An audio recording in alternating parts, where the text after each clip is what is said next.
You are listening to Belly Birth Beyond with Pelvic Floor Momma. I'm your host, Becca Boeving, pelvic rehab certified coach and mom of two. Welcome to the safe space where no topics of motherhood are off limits and judgment is left at the door. Too many mamas are dismissed when they've got valid concerns. If you're sick of hearing that's normal when it feels otherwise, keep listening.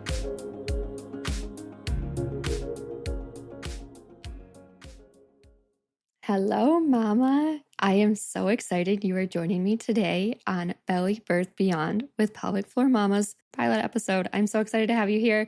This has been in the talks for so long, and I think this can be so helpful to so many mamas. So a little background in case you don't follow me in socials.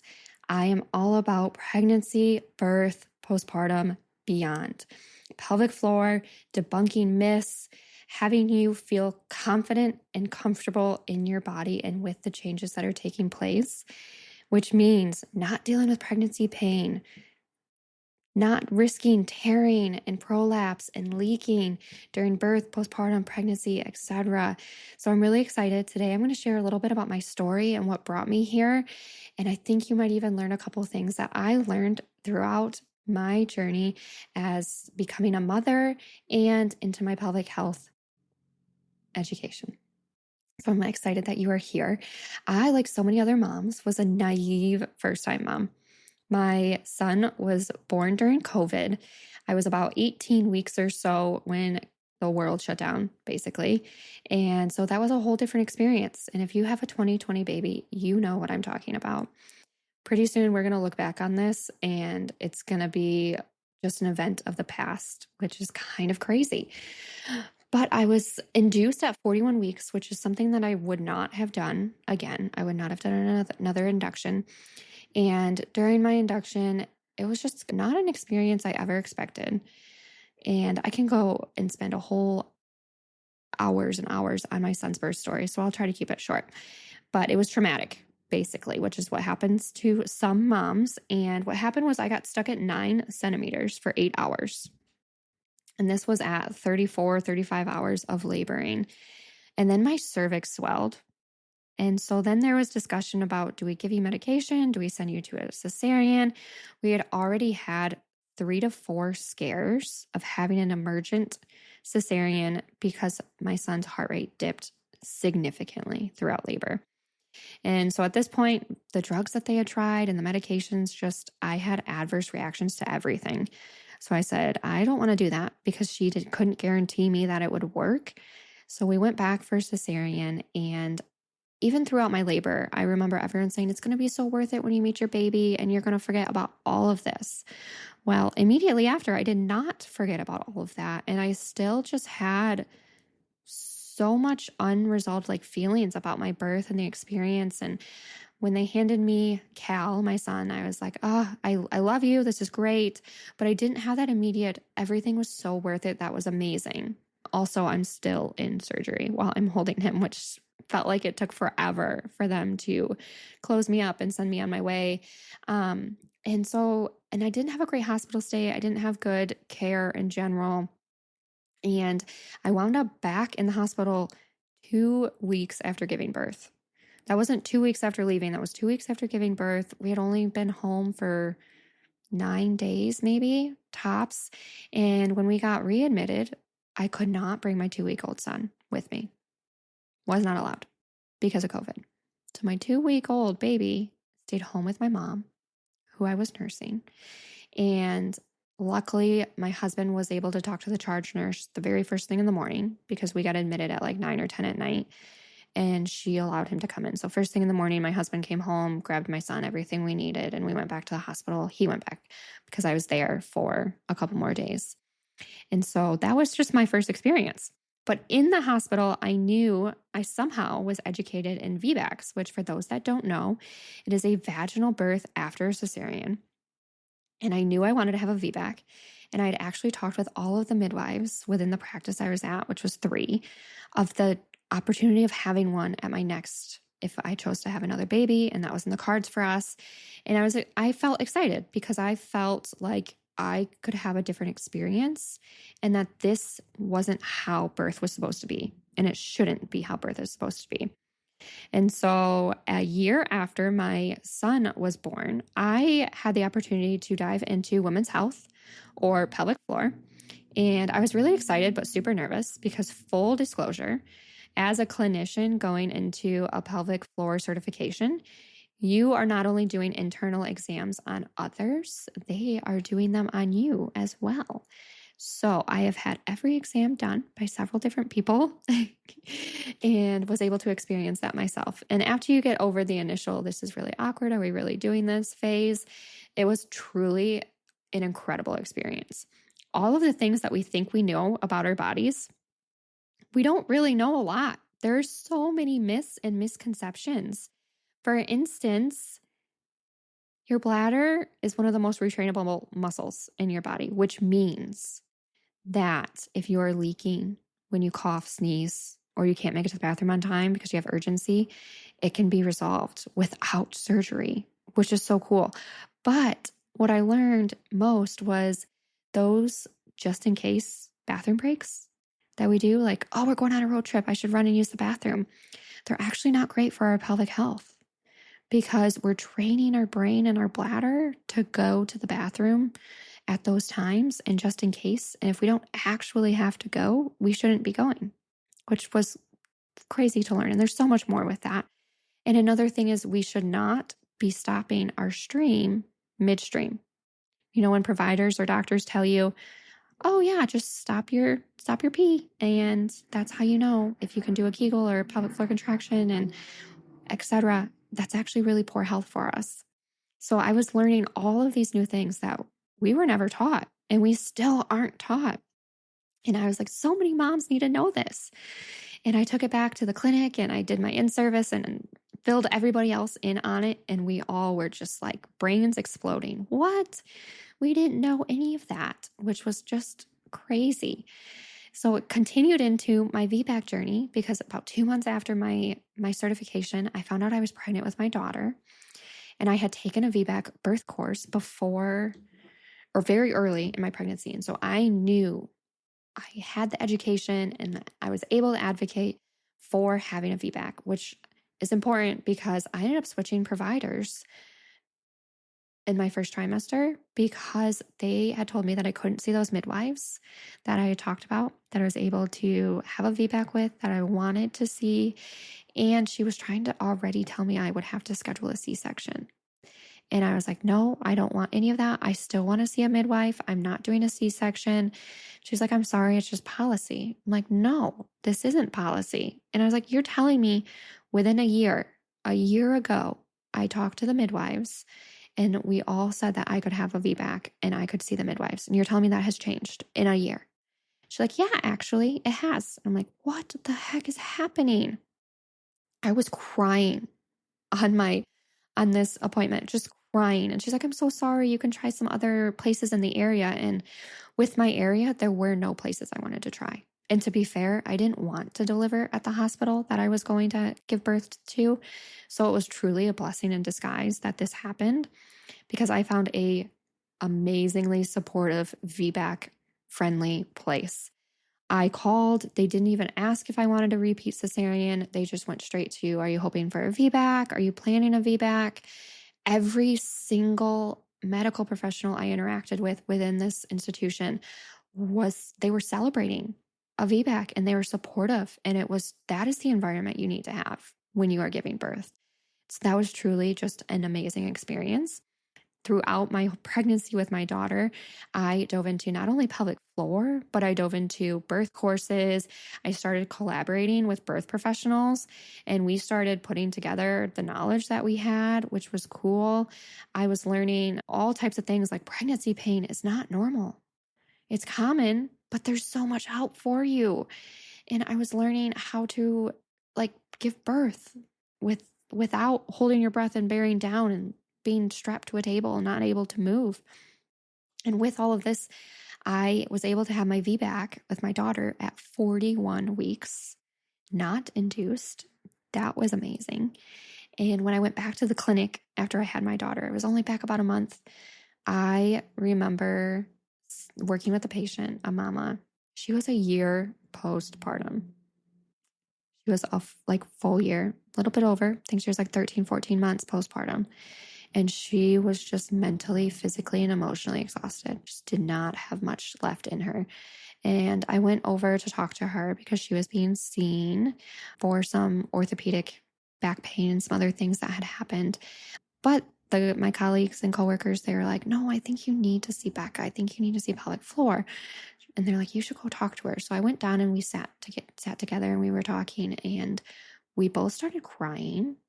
We had some shared experiences with birth trauma, and she had a really rough pregnancy. She was having some significant pain and some things that were concerning during her pregnancy. And then her birth experience did not help at all. It was a very traumatic. No one was really telling her what she could do, giving her like the power and the confidence that you need when you are giving birth and you're going through these changes. So here she is, over a year postpartum, trying to find herself again and feel like she can do things. She can't work right now because she's in so much pain. She's having a hard time just being a mom to her daughter. And so, among the tears we shed together, I also gave her a lot of hope. And I told her what I was going to do to help her feel better. And we did that. We went off on that path and that plan, and she's doing really well. But I left that day so mad.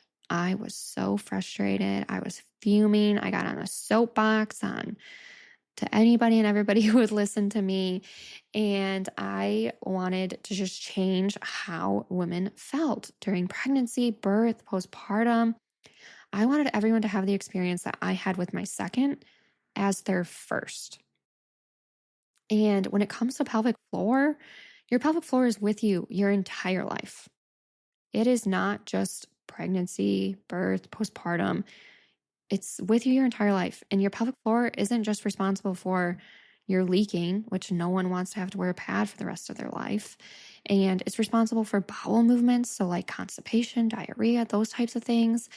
It's responsible for any it can be contributed to like back pain, hip pain, pelvic pain, pain with intercourse, not having pleasure with intercourse. So if you can't reach climax or you have a really difficult time, all of that plays a role with your pelvic floor. And you can truly change how you feel by learning your pelvic floor and setting a foundation, which is one of the biggest things and the first things I teach all moms that I talk with and work with. Because if you don't know your pelvic floor, you can't make a difference. And that's what I started learning throughout this process of trying to help moms. I started teaching within an online birth community and doing monthly education about pelvic floor and bladder health and pain. I started going on news segments to just advocate for pelvic floor health, no matter what gender or what age you are. I was doing luncheons with physicians and trying to just explain how I could help their patients, the moms that they're working with, by reducing pain during pregnancy and reducing birth trauma. And I kept hitting roadblocks after roadblocks. They're just they can't see pelvic floor during pregnancy. You can't fix their pain. They just have to have their baby in order to feel better. And I'm sitting there trying to explain that's not true. They can have help right now. They can feel good right now, and they can have the confidence going into labor and reduce tearing and push time, which can cause trauma on the pelvic floor, and reduce medical intervention. And then imagine what their postpartum recovery would be like if we talked to them right now during the pregnancy, or better yet, before their pregnancy. And they were not having it. I would even come in with success stories with a mama battling with pubic symphysis pain during pregnancy, couldn't move. First pregnancy, was feeling really down and out. She couldn't sleep. She was just really uncomfortable. After a couple visits, a couple weeks, I checked in. How's your pain? How are things going? She's like, oh, actually, I forgot I had any pain. And I was like, well, how are you sleeping at night? She's like, it still hurts a little bit when I roll over, but not enough to wake me up or anything like that. And she's like, I actually did a workout in my basement the other night. I'm like, what? that is amazing. She was continually coming to her visits because she was getting so much education and so much other value from it that she kept continuing. And as I'm explaining this to the doctors, they're just like shrugging their shoulders, shaking their head. And I'm just like hitting my head against a wall. Like, what do I have to do to tell you that I can help these moms? So I finally had enough and I just went to social media because instead of going through providers and insurance companies and all of the tape that you have to go through, I just was like, I'm going to give moms the information and the ability to advocate for themselves because now they know. Because that's the problem. If you don't know what you don't know. And that is where moms become dismissed. They feel discouraged and enough is enough. I don't know about you, but I am so over feeling dismissed and working with moms who not only physically feel exhausted, but become mentally and emotionally exhausted as well. Because being in pain affects you. Not being able to be intimate or to have pleasure or things like that affects your health, not just physically, but mentally, emotionally, the connection you have with your partner, having to wear a pad all day or fearing going out in public because what if you sneeze or you cough and you pee? All of these things play such a huge role in not just our physical health, but our mental and emotional health as well. And that's where I created Pelvic Floor Momma. And that is where I actually started creating a program and courses to address pain during pregnancy. So Secrets to Releasing Pregnancy Pain is it's my first staple course, which teaches you your pelvic floor because you have to learn your pelvic floor before you can do anything with it. And then you need to know how to do your daily activities. No matter if you are pregnant, postpartum, or you're just living life, but you're having some pain or some problems, you have to learn how to get up off the couch without having more pain. You have to learn how to roll out of bed without feeling like your pubic bone is ripping apart. Maybe you have to pick up a toddler or play with your older or your firstborn or your secondborn and you can't keep up. Or maybe you have a job that you just can't seem to keep up with because you're having pain or discomfort and those types of things. And that is the problem, is we aren't taking moms seriously and helping them find relief. Dismissing you until you have your baby and then not offering you help after you have your baby.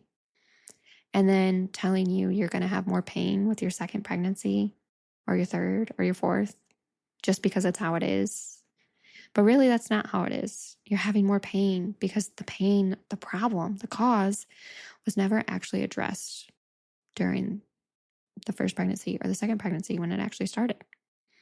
So instead of trying to repair what feels broken or the pain or the leaking or that side of things, the prolapse that occurred, we could work on preventing and feeling like we can actually advocate for ourselves and share and tell what we need and how to do that.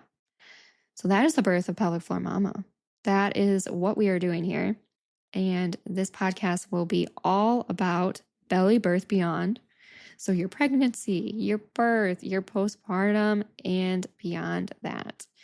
We're going to dive into all of the myths and misconceptions that you may think you know about your body that you don't, and all the ways that you can change how you feel, no matter what stage of the journey you are on. And I'm excited to be able to share that coming up in future episodes. This next episode that we have will be having Emily, a doula, come share what she does and how she helps moms. One of the biggest changes I made with my VBAC journey was I hired a doula, and she actually was not as much money as I thought she would be. She was very affordable and worth every darn penny. I feel like I would have had another cesarean, which is not a bad thing, but it's just not what I wanted if I did not have my doula. And so I wanted to share what they can do and why they are valuable. And if you don't have any in your area, some options or some information about doula services and how that pertains to your healing, maybe even your pelvic floor. And let's just restore your floor, restore your pelvic floor and get you feeling better. So I'm so excited to have you here, Mama, and I hope to see you next week. Nothing is TMI when it comes to motherhood, and common doesn't necessarily mean normal. Always trust your gut and never stop advocating for the care you deserve. If you enjoyed this podcast, help it reach more mamas like you by subscribing and leaving a review on your preferred listening platform. Keep in touch with me on Instagram by following Pelvic Floor Momma. See you next time.